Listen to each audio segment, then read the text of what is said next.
बक cover में सब पहुंचाई दो। जब वो पढ़वे नहीं गई तो यही तो कही। और अगर बच्चे को कुरान पढ़ाया होता तो बच्चा खड़ा होकर के अपने बाप के कब्र पे सूरह फातिहा पढ़ देता। वाह वाह। और सिर्फ इतना कहता है मेरे मौला पढ़े गए एक हर्फ के सदक़े में मेरे बाप की मग़फ़िरत फरमा दे। जानते हो ईसा अलैहिस्सलाम एक कब्र से गुजर रहे थे, देखा कि कब्र के मुर्दे पर अज़ाब हो रहा है, कब्र के मुर्दे पर अज़ाब हो रहा है। आगे बढ़ गए, कुछ दिन के बाद उसी कब्र से गुजरे तो देखा कि अब उस मुर्दे पर अज़ाब के फरिश्ते हटा लिए गए, रहमत के फरिश्ते मुसल्लत हैं। अर्ज़ करने के मौला ये क्या माजरा है। आवाज़ आई है मेरे पैगंबर ईसा, इससे भी अजीब चीज बताऊं। कहा मौला बता दे। कहा सुन, ये बहुत बड़ा पापी था, बहुत बड़ा गुनहगार था, बहुत बड़ा जो है जानी था, लेकिन जब ये मरा तो इसकी बीवी हमल से थी, उसकी बीवी के लड़का पैदा हुआ। इसकी माँ आज अपने बच्चे को लेके मदरसे गई है और मदरसे में हाफिज साहब ने पढ़ा है औज़ु बिल्लाहि मिनश शैतानिर रजीम बिस्मिल्लाहिर रहमानिर रहीम। जिस बच्चे ने जमीन के ऊपर रह करके मुझे रहमान और रहीम कह के पुकारा तो मेरी रहमत को गवारा ना हुआ कि जिसका बेटा जमीन के ऊपर रह करके मुझे रहमान और रहीम कह के पुकारे उसके बाप के कब्र में अज़ाब होता रहे। बच्चे ने मुझे रहमान और रहीम कहा, इसके सदक़े में मैंने इसके बाप की मग़फ़िरत फरमा दी। सुभान अल्लाह। ईमानदारी से बताओ सुभान अल्लाह। हट मदरसा में पान फेचकुन निकला बिस्मिल्लाह खत्म होगा तो कहते बिस्मिल्लाह बस 150 ढीटी लिए मौली साहब। जबकि मैंने बुजुर्गों से सुना है, सुन लो, बुजुर्गों से सुना है कि जब बच्चा पैदा हो तो किसी परहेजगार आलिम दीन की जबान की नोक पे कोई मीठी चीज रख दो और उसको बच्चे के मुंह में डाल दे, बच्चा नेक रहेगा। आज दुआ ताबीज के चक्कर में सभी मरा जाते हैं। हजरत लड़का सुनते ना ही कोई ब्याह का तो सही होती है, ब्याह का दिन तो बता कि अभी एक से परेशान है, अब दूसरे से परेशान है, बहुत परेशानी। सुनो, सरकार गौसे आजम रज़ी अल्लाह ताला अन्हु के वालिद उस्ताद के पास लेके गए और जब उस्ताद के पास लेके गए कहा इसे बिस्मिल्लाह करा दीजिए। हम ऊपरे फाट पर अब बताए देते बोले हो ना, जरा मचल के बोलो सुभान अल्लाह और जोर से बोलो सुभान अल्लाह। सरकार गौसे पाक रज़ी अल्लाह ताला अन्हु के वालिद ने कहा उस्ताद से मेरे बच्चे के बिस्मिल्लाह करा दीजिए। उस्ताद ने कहा बैठ जा अब्दुल कादिर, वज़ू बना क्या जी? कहा पढ़ो औज़ु बिल्लाहि मिनश शैतानिर रजीम। गौसे आजम ने बड़े अच्छे अंदाज में कहा पढ़ो बेटा बिस्मिल्लाहिर रहमानिर रहीम। गौसे आजम ने बड़े अच्छे अंदाज में पढ़ा, कहा पढ़ो बेटा अल्हम्दुलिल्लाहि रब्बिल आलमीन। अब गौसे आजम पढ़ना शुरू करते हैं तो अल्हम्द पढ़ दिया, पहला पारा पढ़ दिया, दूसरा पारा पढ़ दिया, तीसरा पारा पढ़ दिया, चौथा पारा पढ़ दिया, 10वां पारा पढ़ दिया। बाज़ किताबों में 15 है, बाज़ किताबों में 18 है। 18 पारा कुरान गौसे आजम ने अपने उस्ताद को पढ़ के सुना दिया। सुभान अल्लाह। जो उस्ताद थे वो देख रहे थे, कभी गौसे आजम का चेहरा देखें, कभी उनके वालिद हजरत अबू सालेह मूसा जंगली दोस्त का चेहरा देखें। उसके बाद पूछा है अबू सालेह तो अपने बच्चे का बिस्मिल्लाह कराने आया कि मेरा इम्तिहान लेने आया है? कहा क्यों? कहा आपका बच्चा तो 18 पारे का हाफिज है। कहा मैं आप ही की बारगाह में पहली मर्तबा लेके आया हूँ, मेरा बच्चा अभी तक किसी उस्ताद के पास नहीं गया। तब उस्ताद ने कहा हे बेटे अब्दुल कादिर ये 18 पारा तुम्हें कहाँ से याद हो गया? तो गौसे आजम फरमाते हैं बचपने का आलम है, सुनो मुसलमानों, गौसे आजम इरशाद फरमाते हैं ए मेरे उस्ताद, जब मैं अपने माँ के पेट में था तो मेरी माँ सुबह फजर के नमाज के बाद 18 पारा कुरान की तिलावत कर लेती थी, तब कोई काम करती थी। और जब शाम को बिस्तरे पे सोने जाती थी तो सोने से पहले 18 पारा कुरान की तिलावत कर लेती थी, तब सोती थी। ऐ मेरे उस्ताद मेरी माँ 18 पारा पढ़ के सोया करती थी। अगर मेरी माँ पूरा कुरान पढ़ के सोती तो आज अब्दुल कादिर पूरे कुरान का हाफिज बन के पैदा हुआ। वाह वाह वाह वाह सुभान अल्लाह, जिंदाबाद जिंदाबाद। हमारा तो हर का हाल है, हमारा तो हर का हाल है। जब बच्चा पेट में होता है तो आजकल पहले के जमाने में रहा, सही बात बताए थे, पहले के जमाने में रहा कि जिनके घर में बच्चे हैं 5 बच्चे हैं 10 बच्चे हैं ऐसे घूम जाओ तो बहुत हल्ला होता रहा कि यार कितना लड़के मार हल्ला मचा है। अब 15 लड़के हों घर से गुजर जाओ तो पता ही नहीं चला तो इनके घर में लड़के हैं। जहाँ तो कौन वजह है, घर में चला जाओ तो सब लिए से बैठा रहते हैं। बोलो सही है गलत है? और आजकल कुछ सेखी खोर लोग हैं, इतने आए लगभग लिए रहे, अब वो लगभग चन चन चन करे ले बे पकड़ पकड़ दिन और बाद हमें इसका जौन हम ना ही जानी थे हजरत ये फटाफट लाख खोल देते हैं। सुन लो बता के जा रहा हूं, ध्यान से सुन लो, बता के जा रहा हूं, बिल्कुल तजर्बा किया हुआ है। हमारे रिश्तेदार का एक लड़का आज वो 15 साल का होगा, यह मोटा डब्बलदार चश्मा लगा है उसकी आंखी में, मोटा डब्बलदार चश्मा लगा है और डॉक्टर कैसी की आखिरी है, एक के बाद अगर कहूँगा कम बात तो गवा। उसकी माँ की आदत थी जैसे रोने लगे दौड़ के मोबाइल, मतलब साले भर के रहा तैसे वो कनपट्टी में मोबाइल लगत रहा। उसके बाद वो देखे लग मोबाइल, मोबाइल जब रख देती थी माँ इसे वो देखता रहता था, खाना उसको खिलाती रहती थी, नहीं तो वो अगर मोबाइल ना हो तो खाना नहीं खाता था। 15 साल बीता था, बच्चे की आंख खराब हो गई। क्या तुम्हें अपने बच्चों से प्यार नहीं है? तो कैसा प्यार कैसा दुलार यार। हाँ नेटवर्क ना आवत है तो 2G आवा, 3G आवा, 4 ये सब खत्म होगा। हम लोग के जमाना में सिर्फ हाफिज जी वाला नेटवर्क रहा, एक कंटाप कान के मारिन बस सलामा राजा का जराबा अमला शुरू हो जाता है। तो ये एक कंटाप वाला नेटवर्क आप लोग भी ले आइए अगर अपने बच्चों से प्यार करते हो तो। अगर बच्चों से प्यार है, गौसे आजम की महफिल में आओ, बच्चों से अगर प्यार करते हो तो मोबाइल का जे छोड़ दो। आवाज का नौजवान माज़अल्लाह इतना बिगड़ चुका है, इतना बिगड़ चुका है कि घर में एसी लगा है, घर में कूलर लगा है, लेकिन गर्मी के आलम में रात के 12-12 बजे तक वह नरियक किनारे नरदह किनारे यही तो डेंगू फैल गया।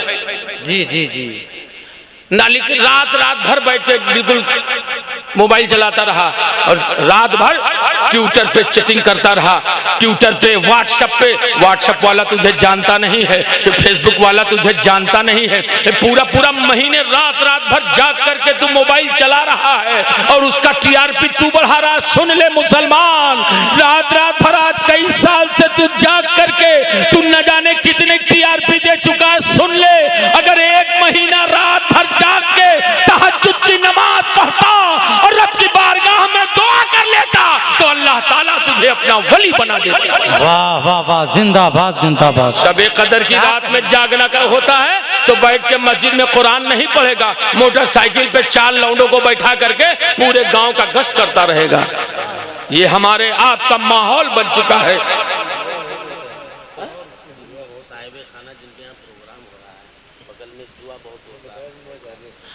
जरा मचा के बोलो सुभान अल्लाह। एक गौसे पाक का शेर सुना दूं? हाँ अरे करें का सुनो। आपके बात कहें हाफिज जी घर में बड़ा कच्चा है लाग, देखो कोनो बनाए तो ना दी सी तो देखो जल्दी से। हाफिज जी चीर चाह के बताएं। हाँ भैया, अरे ताबीज नहीं, हाफिज जी का रस्सी में लपेट के गटई में लटकाए टहरो तब वो फायदा न करी, क्योंकि हमारी करतूत से गौ से पाक का मुर्गा खिलाने में सब आगे, गौ से पाक का मुर्गा खाने में सब आगे। आज 11वीं रहा मुर्गा लिए कहाँ गया हाफिज जी? 3000 के लाए हैं, क्या करे गौस पाक के मुर्गा हो 3000 के। अरे गौस पाक के मुर्गवे खइयो। गौसे पाक ने 40 साल तक ईशा की वजू से फजर की नमाज पढ़ी है। क्या कहने, गौसे आजम कभी झूठ नहीं बोले। बेशक बेशक। समझ में आ रहा है तो कह दो सुभान अल्लाह। कुछ जने ऐसे करे लगे, मतलब नीचे उतर उधर पड़ी। हम 1 घंटा बोलब जरूर, सुन लो ईमानदारी से बताओ मेरे भाई, गौसे आजम की कभी नमाज छूटी? गौसे आजम झूठ बोलते थे। हमारा क्या हाल है? हम गौसे आजम का मुर्गा भी करते हैं। गौस पाक का महीना चल रहा है, कोई कुरान खानी करा रहा है, कोई मिलाद करा रहा है। ये देखो मेरे भाई हाफिज आरिफ साहब ने गौसे पाक का लंगर खिलाया। हाफिज आरिफ हो ना तो वह नमाज पढ़ाए, वह हाफिज जी हैं, हम पैन बुसट वाले हो। सुनो मेरे भाई, गौसे आजम का अगर फैजान चाहते हो तो गौसे आजम को भी मानो, गौसे आजम की भी मानो। कैसे? तो हर दीवाना क्या कहता है, या गौस करम करना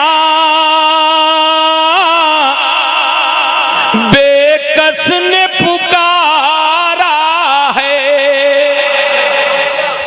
या गौस करम करना बेकस ने पुकारा है, बेकस ने पुकारा है। तूफान में है कश्ती और दूर किनारा है, तूफान में है कश्ती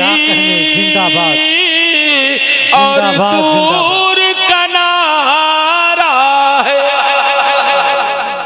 घंटा से बजे तो नहीं सही है तो ना, हाँ तो ढकेल दो तो आधा किलो धूर मुंह में चला दो। बहुत अच्छा बयान हो रहा है। अब सुनो, हमारे मोहल्ला में लॉकडाउन के बाद असर नमाज पढ़ के एक नौजवान रहा, गवाम मस्जिद में हुजरा में इमाम साहब के बस इमाम साहब अच्छा जबकि मैंने चलता इमाम साहब अब क्या अजमेर शरीफ ना आई दो कि हाँ भैया कुछ परेशान।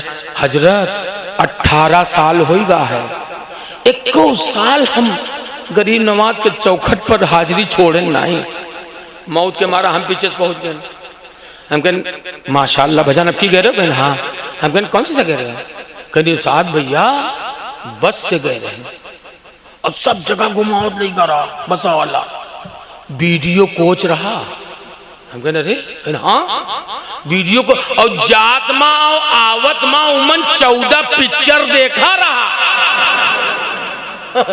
हम कहें तुरे जाए फायदा का भा, गरीब नवाज के चौखट पे चला जाता, आता इमाम साहब से कहता इमाम साहब मैं इस बार गरीब नवाज के चौखट पे गया था, मैंने गरीब नवाज का चौखट पकड़ के कहा ए मेरे आका गरीब नवाज आपने कभी नमाज नहीं छोड़ा है, मैं आपके चौखट से वादा करके जा रहा हूँ कि अगर मैं सच्चा आपका गुलाम हूँ तो मैं भी आज के बाद जो है नमाज नहीं छोड़ूंगा। गरीब नवाज के चौखट पे हाथ रख के कहता ए मेरे आका गरीब नवाज मैं आपका सच्चा गुलाम हूँ, आप कभी झूठ नहीं बोलते थे, आज मैं वादा करके जा रहा हूँ कि मैं भी आज से झूठ नहीं बोलूंगा। तब तेरा जाना सुआरत नहीं तो सिर्फ आए हो गए हो, सिर्फ पिक्चर में देखे कौन फायदा। सही बात। गौस पाक के नियाज मुर्गवे में नहीं है कि मुर्गा काट लियो बस जन्नती हो गए। गौसे आजम ने अगर ईशा की नमाज से 40 साल तक फजर की नमाज पढ़ी है तो बताओ गौसे आजम का गुलाम 5 वक्त नमाज पढ़ेगा कि नहीं पढ़ेगा? हाँ कुछ जन हजरत राय नवा कौन चीज सुनाओ नमाज के लिए, जैसे कहूँ कह दो कि नमाज अपने मस्जिद के इमाम साहब तो हर जुमक यही पहाटे न रहा था, नमाज रोजा हज ज़कात कोनो नई चीज क्या है भाई? कोई नमाज का सुनने के लिए तैयार नहीं, और कहूँ नमाज के लिए कहूँ कह दो कि नहीं भैया नमाज पढ़ा कीजिए आप लोग, नमाज बहुत जरूरी है। एक गांव में एक आदमी कहें जबरदस्ती सब नमाज पढ़ते हैं, जबरदस्ती कहें नहीं तो नमाज पढ़े पड़ी, कहें ठीक उन नमाज पर कभी कभी जब नमाज पढ़ने लगते हो तुम्हारा सजदा रब कबूल करने लगता है तो अल्लाह ताला तुम्हारा इम्तिहान भी लेता है, कभी गरीबी दे देगा, कभी परेशानी दे देगा, कभी बीमारी दे देगा। उस वक्त तुम साबित कदम रहे तो आगे चल के तुम्हारे लिए मुनाफा ही मुनाफा। बेशक बेशक। तो का सब नमाज जबरदस्ती नमाज पढ़ो, वो 4 दिन नमाज पढ़ी तो के भैंसिया मर गई कि छोड़ो यार नमाज पढ़ा हमारे भैंस मार रहे हो सुबह तुम न पढ़ा। एक दिन वो बैठा रस्सी बरत रहा, सुनो बैठा रस्सी ऐसे ऐसे बरत रहा तो भैंसिया के दिन बछड़वा रहा, चूंकि भैंसिया मर गई तो वैसे मुंह बार बार लगा, चल हट, फिर बड़े रस्सी कहे चल हट, फिर भरे तो फिर मैं जाओ चली जाओ। तो रे अम्मा 4 दिन में मार डरा तो 2 रकात भरे थी। आदमी का हाल ये बन जाए। मुसलमानों सुनो, हंसने से ज्यादा अफसोस करने की जरूरत है। सबसे ज्यादा अफसोस ये होता है, आज हमारा भाई सोचता है कि हम जुआ खेलेंगे तो 1 दिन मरा, 2 दिन मरा, तीसरे दिन कौन तनी सब मिल गया भाई करे कौन जो काहिल बना रहा हो, एक चक्कर लगाए तो हो जाए तो कुछ मिल जाए। ओके बात है, हम मुसलमान हैं, नमाज को टाइम न पढ़ी है, गौस के मुर्गा खाए के लिए पहले बिल्कुल धसा रही है एकदम से। गौसे पाक को अगर मानते हो तो गौसे आजम से सच्ची मोहब्बत, बेशक, सुभान अल्लाह। गौसे आजम से सच जानते हो। आजकल तो हाल ये हो गया है कि कहूँ निकरत है तो देखिए पड़ा है दरवाजा बंद है और कहूँ कोनो सामान पड़ा झट से उठा लिए, लड़का तो छोड़ दो अपना उठा लेते हैं। सरकार गौसे आजम के वालिद, सुनो ध्यान से सुनो, सरकार गौसे आजम के वालिद रोजे से थे, नहर के किनारे जा रहे थे, देखा एक सेब बहता हुआ चला आ रहा है तो उसे उठा के आपने खा लिया। सब वाकया सुने हो, कोनो बच्चा नहीं हो सके, ये वाकया बहुत बार सुनाया जा चुका है। अब आजकल तो लोग कौन मिला दिला, चलो यार बैठो यूट्यूब में, जौन मौलाना बड़े बड़े मौलाना के मैं फट से सर्च करो, फट से आए जी, सुनो रात भर बैठ के। जल समझाए कौन फायदा है? जल समझाए वो फायदा है कि इंशाल्लाह मैदान महशर मत सोची हो कि हम अपने गांव जलसम काहे नहीं दे रहे हैं। सेब उठा के खा लिया। सरकार गौसे आजम के वालिद हजरत अबू सालेह मूसा जंगी दोस्त रज़ी अल्लाह ताला अन्हु, फिर दिल में ख्याल आया कि बगैर इजाजत खा लिया है। अब उसी के नहर के सेब कहाँ से बहता चला आ रहा है, चले गए, चलते रहे। एक जगह देखा कि सेब का बाग था, एक शाख पे सेब बहुत लदा हुआ था, वो नहर की तरफ झुका हुआ था, समझ गए हो ना हो इसी बाग का सेब होगा। अंदर गए वो पता चला, पूछने लगे कि बाग का मालिक कौन है, कहा वो बैठे हुए हैं। कहा सुनिए मैंने बगैर इजाजत आपका सेब बहता चला आ रहा था, मैंने उसे उठा करके खा लिया है, आप मुझे माफ कर दीजिए, या जो आप सजा देना चाहें मुझे मंजूर है। वो भी अल्लाह के वली थे, गौसे आजम के नाना, उन्होंने चेहरा देखा कि एक सेब खाया ये हाल है। कहा सुनो 12 साल तक मेरे बाग की रखवाली करना पड़ेगा। हम तो हो तो सोचो कि इस सेबो, मैं तो सोची ना सेबो आवा कहाँ जाई, माफी मांग ली, और तुझे इस सेबो आवा कहाँ से है, चली वो पेड़वा तक 10-20 तो आउट टूर लाई। हाँ उसके बाद कहा 12 साल तक रखवाली करना पड़ेगा। कहा ठीक है 12 साल तक रखवाली किया। 12 साल जब पूरा हो गया तो उसके बाद कहा अब मुझे माफ कर दीजिए, मैं इजाजत चाहता हूँ। कहा नहीं अभी एक हुआ है, एक और बाकी है। कहा क्या? कहा तुझे मेरी बेटी के साथ निकाह करना पड़ेगा।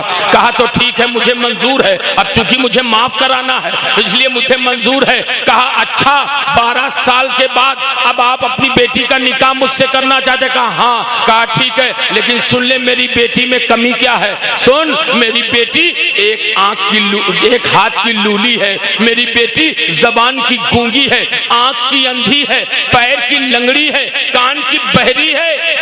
अब गौसे आजम के वालिद ने कहा अब मुझे तो करना ही करना निकाह। निकाह हो गया। निकाह होने के बाद पहली रात जैसे ही कमरे में दाखिल हुए तो वो खातून जो थी गौसे आजम की वालिदा, वो खड़ी होकर सलाम करती हैं, आप बाहर निकल आए। सोचा किसी दूसरे कमरे में चला गया हूँ, आपके नाना गौसे आजम के तशरीफ लाए। कहा क्या बात है? कहा शायद मैं दूसरे कमरे में चला गया। कहा नहीं यही तेरा कमरा है, वो मेरी बेटी ही है। कहा लेकिन आपने तो कहा था कि वो हाथ की लूली है, उसने हाथ उठा के मुझे सलाम किया। आपने कहा था आंख की अंधी है, उसने मुझे देखा। आपने कहा था जबान की गूंगी है, इसी जबान से उसने मुझे सलाम किया। कान की बहरी आपने बताया। कहा बेटे सुन ले बात दरअसल लिए है, मेरी बेटी आंख की अंधी इसलिए है कि आज तक उसने खिलाफे शरा किसी की तरफ निगाह उठा के नहीं देखा है। मेरी बेटी जबान की गूंगी इसलिए है कि आज तक इस्लाम के खिलाफ शरा के खिलाफ उसके जबान से कोई बात नहीं निकली है।